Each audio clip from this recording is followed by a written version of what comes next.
ज्योतिर्मय media house सविनय सादर करत आहे श्री अरविंद आणि श्री माताजी यांच्या तत्वज्ञानावर आधारित एक चिंतन, पूर्णयोगाचे अंतरंग.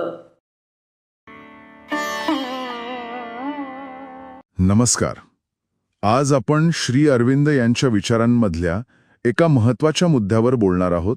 अनेकांना हा विचार कदाचित थोडा टोकाचा वाटू शकतो, कारण आपल्या सामान्य जीवनात नात्यांना खूप महत्त्व दिलं जातं. पण श्री अरविंद यांच्या या लेखनात असं म्हटलंय की हे जे सामान्य मानवी संबंध आहेत ते आध्यात्मिक प्रगतीमध्ये अडथळा ठरू शकतात. तर असं नेमकं का म्हटलंय आणि याचा अर्थ काय हे आपण आज जरा समजून घेऊया. काय आहे हा विचार नक्की? हो, हा मुद्दा खरंच महत्वाचा आहे आणि विचार करायला लावणारा आहे. श्री अरविंद यांच्या म्हणण्यानुसार साधनेचं मुख्य उद्दिष्ट काय? तर आपलं मन आणि आपली जी प्राणशक्ती आहे. प्राणशक्ती? हो, म्हणजे आपल्या भावना, इच्छा, वासना, आपले आवेग, ऊर्जेचा प्रवाह, हे सगळं काही पूर्णपणे ईश्वराकडे वळवणं. म्हणजे हे फक्त वरवरचे बदल नाहीयेत, तर आपल्या चेतनेच्या पातळीवर एक खोलवरचं स्थित्यंतर अपेक्षित आहे इथे.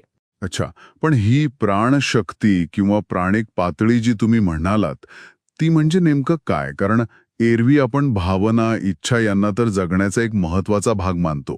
मग इथे त्यांना अडथळा का म्हटलंय? बरोबर आहे, पण इथे प्राणिक म्हणजे फक्त साध्या भावना असं नाहीये. यात येते तीव्र आसक्ती, म्हणजे अटॅचमेंट. मग एकमेकांवर अवलंबून राहणं, अपेक्षा ठेवणं किंवा अगदी मालकी हक्क गाजवण्याची वृत्ती. हां, समजलं. या सगळ्या गोष्टी येतात. आणि हे जे संबंध आहेत ना, ते आपल्या चेतनेला याच पातळीवर म्हणजे प्राणिक पातळीवर गुंतवून ठेवतात. त्यामुळे मग चेतनेला वरच्या पातळीवर म्हणजे अधिक शांत, अधिक स्थिर अशा अध्यात्म पातळीवर जायला अंतराय होतो. या विचारानुसार जर अध्यात्म उन्नती हवी असेल तर या ओढीतून, या गुंत्यातून बाहेर पडणं आवश्यक आहे. अच्छा, म्हणजे ही ओढ किंवा हे जे गुंतणं आहे तेच प्रगतीला थांबवते. पण मग पर्याय काय? म्हणजे नाती पूर्णपणे तोडून टाकायची का? हे व्यावहारिक पातळीवर जरा कठीण नाही वाटत? इथे ना नातं तोडण्यापेक्षा अलिप्त राहण्यावर जास्त भर आहे.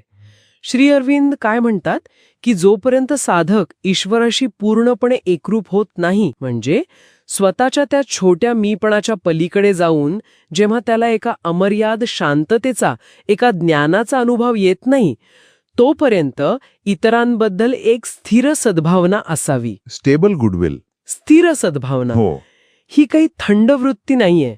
हा एक शांत निरपेक्षसा प्रेमभाव आहे, ज्यात ती प्राणिक ओढ किंवा अपेक्षा नसतात. पण जे भावनिक देवाणघेवाणीचे, म्हणजे ज्याला आपण म्हणतो ना ओढीचे संबंध, ते साधनेसाठी निरुपयोगी आहेत. उलट ते हानिकारक मानले आहेत. म्हणजे एकीकडे ती तीव्र ओढ असलेले प्राणिक संबंध टाळायचे आणि दुसरीकडे सगळ्यांबद्दल एक शांत, स्थिर सद्भावना ठेवायची. बरं, हा समतोल साधणं हेच एक मोठं आव्हान वाटतंय. अगदी बरोबर. हे नक्कीच सोपं नाहीये.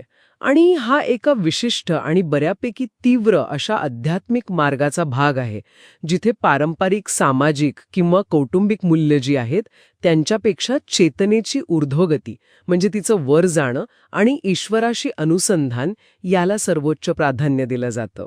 अच्छा. चेतनेला केवळ भावना आणि इच्छांच्या पातळीवरून वर उचलून नेणं हेच या मार्गाचं मुख्य उद्दिष्ट आहे असं म्हणायला हरकत नाही. तर थोडक्यात सांगायचं झालं तर या दृष्टिकोनानुसार खऱ्या अर्थाने आध्यात्मिक साधना करायची असेल तर आपली ऊर्जा आणि आपली जाणीव यांना सामान्य नात्यांच्या त्या भावनिक गुंत्यातून बाहेर काढावं लागतं. हो.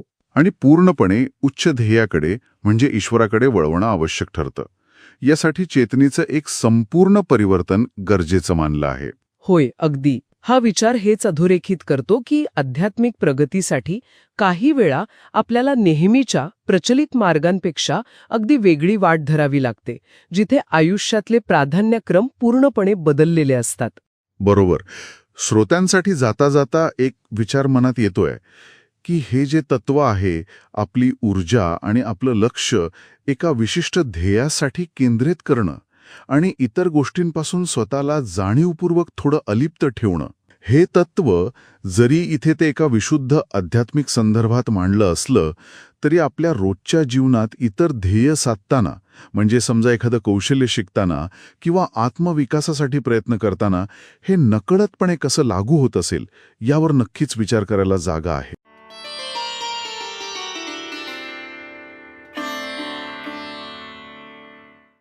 धन्यवाद. उद्या पुन्हा भेटूया आपल्या ऑरो मराठी चॅनलवर.